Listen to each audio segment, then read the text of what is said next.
If only every game could be Ohio, Miami of Ohio, and Norfolk. Warning, rant incoming.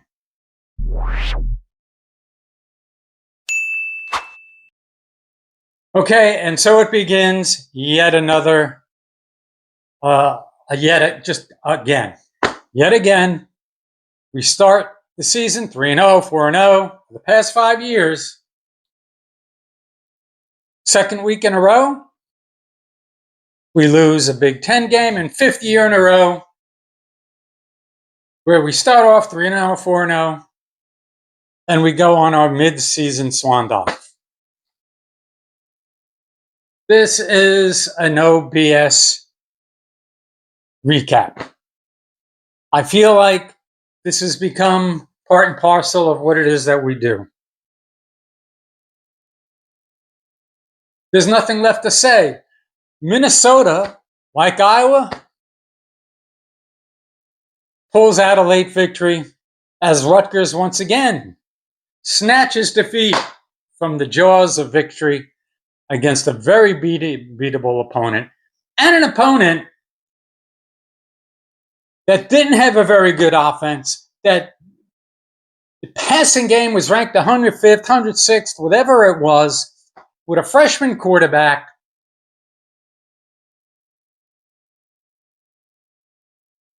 And we still find ways to lose. This is like Bill Murray in CADDYSHACK, right? He's thinking he's going to outsmart that gopher, that golden gopher. And in the end, he's going to take him out and blow it all up, thinking he came out on top, threw everything at the gopher. But in the end, the gopher was left dancing around at the end of the movie because Bill Murray never got him. That's Rutgers football in a nutshell. You think you're making strides. You think you're getting there. You think you finally get a decent win until you don't. Rutgers is at best a mediocre program. This isn't about one game in the process. We're going to get better, yada, yada, yada.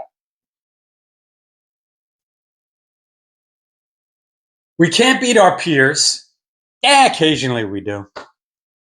When they're like really bad. Until they pass us, like Indiana, Illinois. Now it looks like Minnesota and probably Maryland. We can't beat slightly above average Big Ten programs. And we certainly never beat the top of the conference, or any ranked team for that matter. No, it's not about NIL. No, it's not about facilities.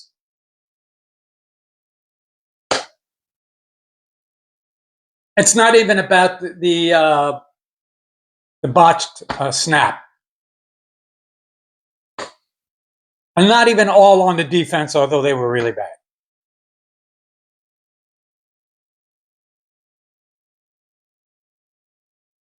And we didn't just lose because of a 56-yard field goal attempt.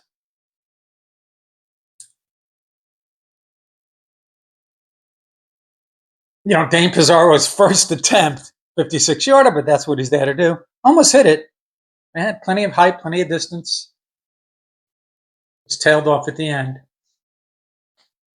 It's not even about that, because even if you don't botch the snap, there's no guarantee we were going to hit even a closer field goal. These past couple games have been bad. The special teams have been especially bad. That's how they're special.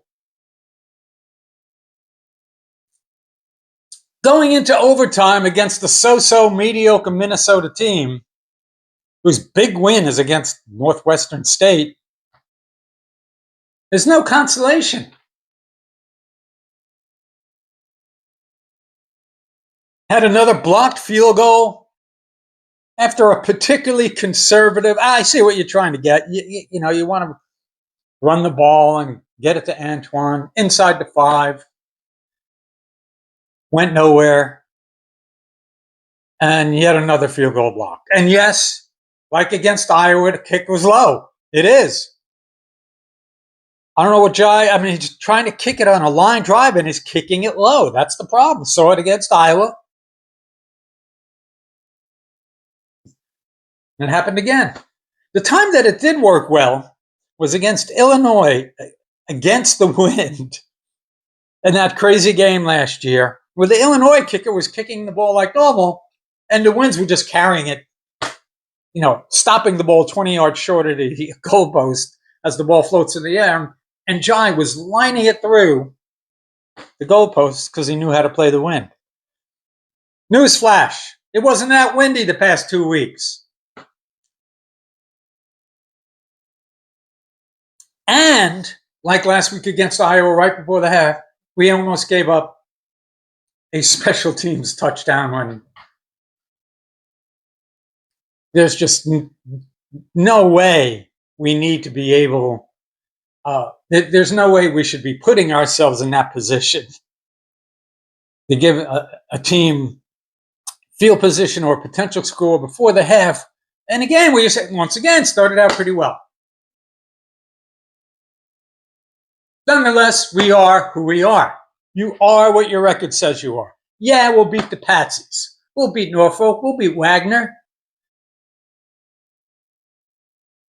Yeah. Howard. We'll beat Howard. We'll beat the bottom-feeding Big Ten teams. And no one else. Washington, Oregon, Illinois, and Penn State are going to run us out of the building. There's not even a question about it. We are staring at one potential win now, not potential. Beginning of the year, everybody was marking this game down as, okay, this is a win because they were really bad that last year, and that was Purdue. But Purdue is scoring almost 30 points per game. Yeah, they scored 17 against USC. Would anybody be shocked if we lost 30-28 to Purdue? I wouldn't. I absolutely wouldn't. Said this, going back to camp. We're kind of a Big 12 team. Yeah, we'll put up some points. We'll give up a lot of points. We got to hope for a 38-35, 41-38 kind of win. And our defenses don't come up with the big stop, and the offenses, quite frankly, don't come up with the big play when they need to. Yeah, 1-4-2 it is, 4th and 7, whatever that was, against Ohio.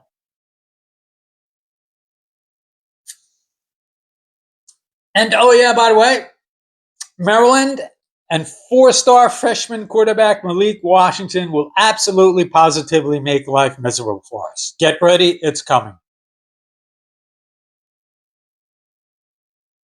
He was that big athletic quarterback that typically gives us problems, and he hasn't been running the ball a lot, but he absolutely can.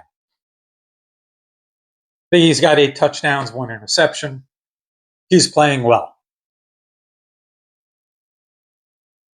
So, where are the wins? Purdue is your best shot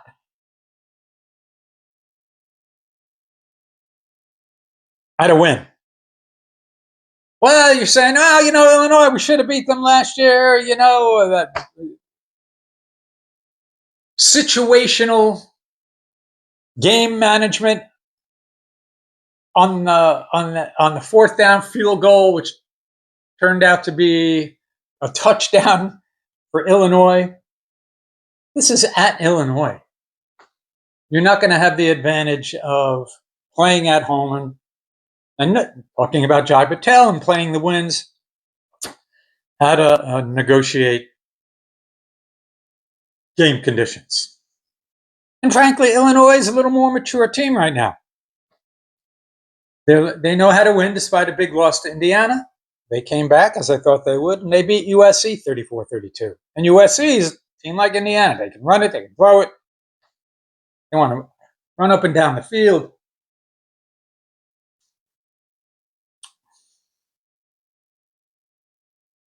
And Friday night was actually a good slate of college football. Close games.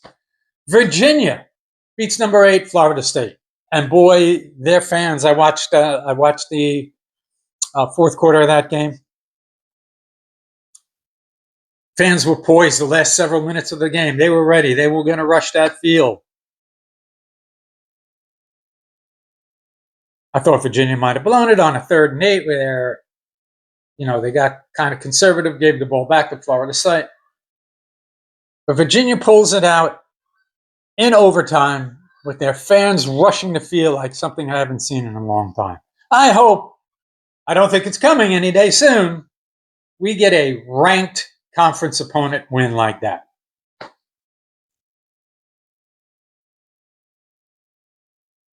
Arizona State beats number 24 TCU, another close game. It looked like 0-5 Oregon State was going to beat undefeated Houston, but Houston wins it in overtime. Houston's got a really good defense. We saw, Vanderbilt last year beat ranked Alabama. They beat ranked, South Carolina this year. They're 5-0. Now, last year we lose to pathetic UCLA, who's pathetic again this year. They lose again.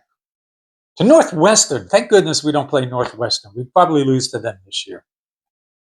So they're 0-4, 0-5, whatever they are. We lost to it. We got crushed by a bad Wisconsin team, 42-7. And they kind of met this year. They'd probably still roll over us.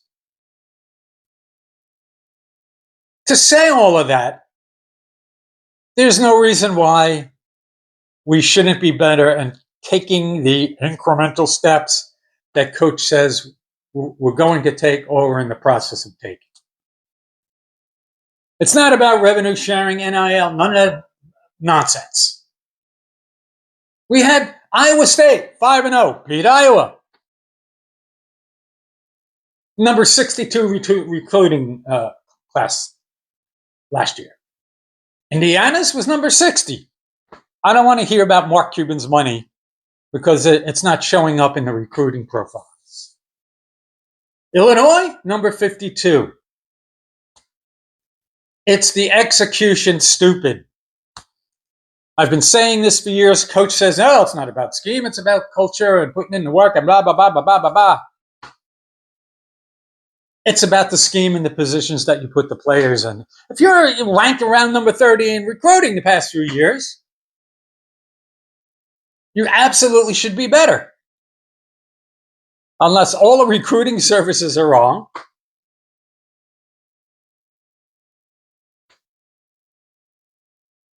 And these guys aren't really that good. But even still, if Coach says it's about incremental progress, great. Where are we going to be in another 6 years? We're going to be 7-5 instead of 6-6? Or 4-8? And trust me when I tell you, we can be 4-8 this year.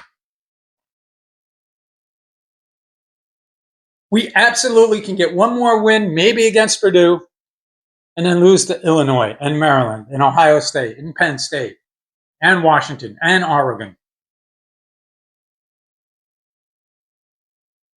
I'm not going to break down the minutiae of this game and all the stats and all this nonsense because the 30,000-foot view is we are who we are. It's the same team every year.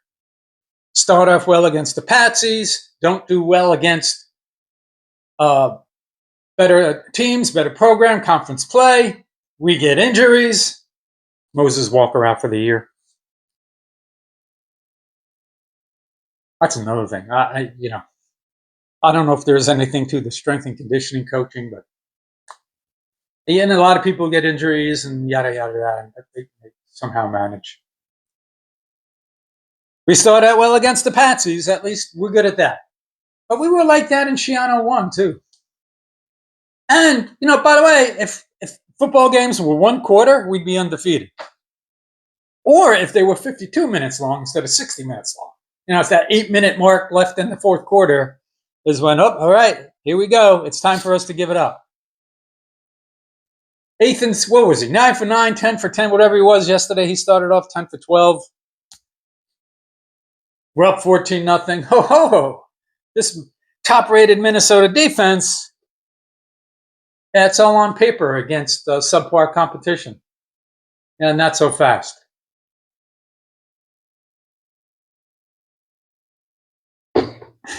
So Ethan winds up, what? He goes 11 for 24 the rest of the game. That interception, he was floating back and he threw off. It was a lazy throw. He was floating back, threw off his back foot. Didn't have zip on the ball, easy interception. He had several misfires.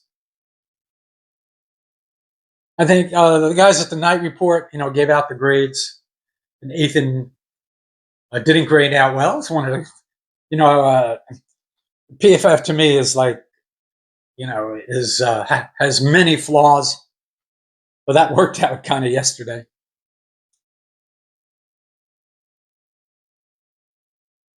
And then there's the problem of 7 sacks.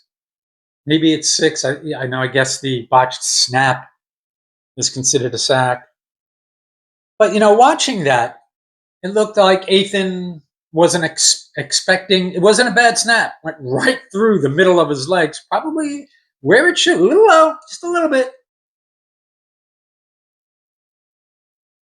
Ethan didn't look ready.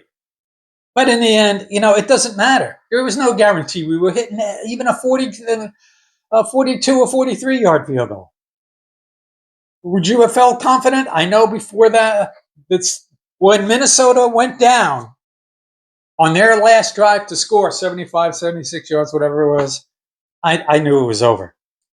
We were going to have to put the ball in the end zone, and knowing how our offense starts off hot and doesn't put the ball in the end zone late, and that if we did have an opportunity to kick a field goal, that there wasn't going to be a guarantee that we hit even a 42, 43-yarder, I knew that there was a pretty good chance we were going to lose. Iowa scored the first 3 drives. Yesterday, we're up 14-0. Ohio beat us in the second half, as did Minnesota. Iowa came out in the second half. They wanted to disrupt Ethan's rhythm, and they did. They came after him on every play. They made a couple throws. The opposition coaching staffs adjust. We don't. We go into this sort of, not exactly like Mike from the night report when he says turtle mode. Well, we do a little bit. They just don't stay as aggressive. They don't stay, they don't get creative. Maybe a screen pass to a running back on, second and long after you try to run a read option up the middle for 2 yards. Wide receiver screen, tight end screen. Even some of those tight end dragouts we did last year. Something. We just seem to get out coached. We do. And I know there's a lot of Rob Smith hate out there. And right about now, there probably should be. I don't even know if there's any answers. I don't know what those answers are. Do we have enough talent to compete against the lower tier and middle tier and win games against the lower and middle tier Big Ten teams? Yeah, they all got problems. They have injuries. Minnesota was down their top 2 running backs.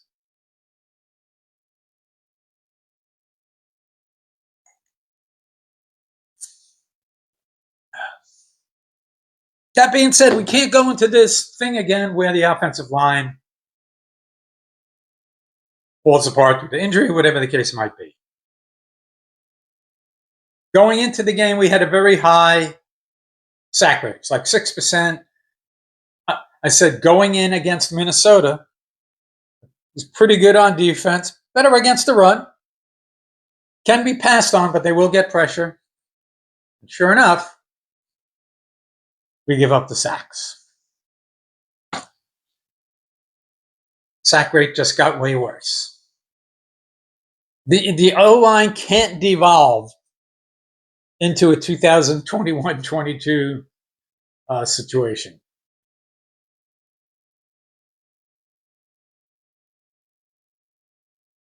Now, if we look at Minnesota's offense, they were 97th in points per game, even against subpar competition. They were number 112 in points per play. The yards, they were kind of okay, but most of that was against Northwestern State. Yards per play, 87.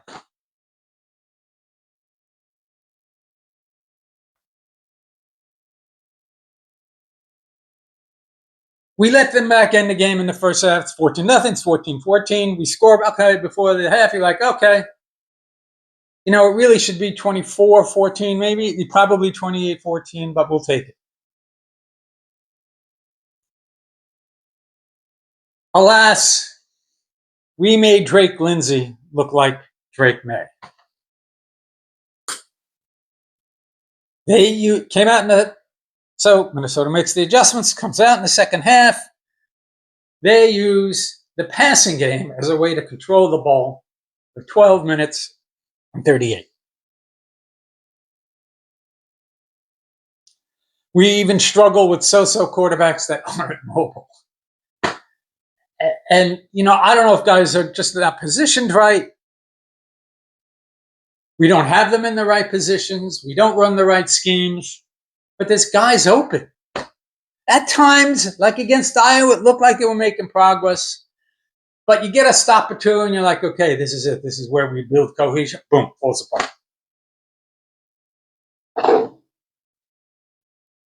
But as I said, once Minnesota marched down the field to go up 31-28, it was just a bad feeling. Knew it was a likely loss. Kicking a field goal was no gimme, and putting it in an end zone was unlikely. Because late in games, we don't win games like that. We always kind of have to hold on.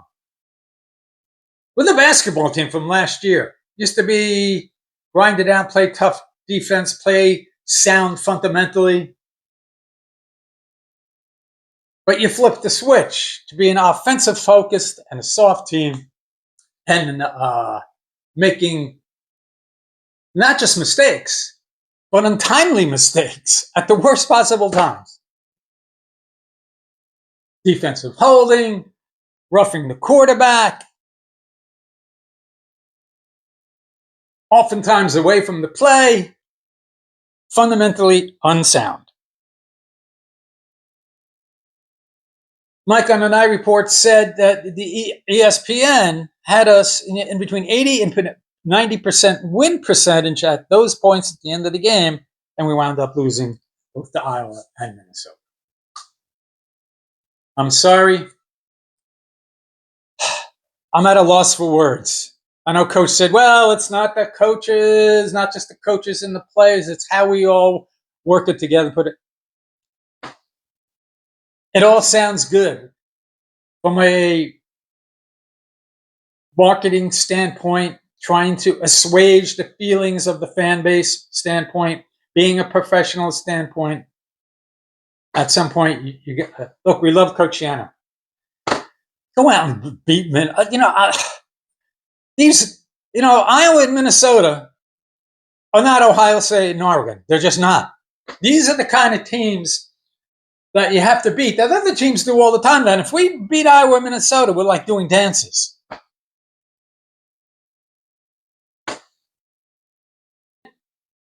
It's unfortunate that our inability to play consistent, mistake-free football and execute when we have to overshadowed a couple of things that we did pretty well on. The script kind of flipped for this game. Minnesota liked to run the ball. They had a really good run defense. Of course, they were down 2 running backs, so they had 35 yards rushing. Of course, they threw the ball all over the place. And then their run defense, which was pretty good. Antoine, has a career day. What do you have? He had 26 for 161 and 2 touchdowns. And something I've been waiting for, really happy for him. Sam got some touches. Had a 9-yard run, but I think overall he had 5 or 6 carries for like 12 yards. Not a lot. Happy to see him get in there. Bradley Weaver had a couple sacks. Of course, we didn't have a lot of TFLs. We typically don't. Well, Minnesota wasn't running the ball all that much. So there were some things that were positive to take out of this. But, as I alluded to earlier, it's not that we have bad players. We're not getting FCS play. Well, I mean, we get some in the transfer, but we have good players. Talked about for years how Boise, being ranked in the 6s or 70s in recruiting, somehow wins and gets, big wins against good teams and in bowl games. SMU gets to the college football playoff last year. You know what their recruiting rank was? 2023, a couple years ago? They were in the 60s. You telling me scheme isn't a thing? Okay, they lose to 38-10 to Penn State in the playoff. I'll take that anytime. So the next 4 weeks will flip the season for us, and it's very likely going to be not optimal outcomes.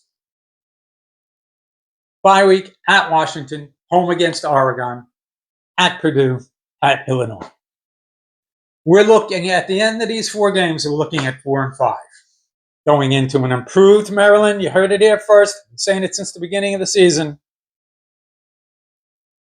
This is not your 2024 Maryland team. They are going to be a problem.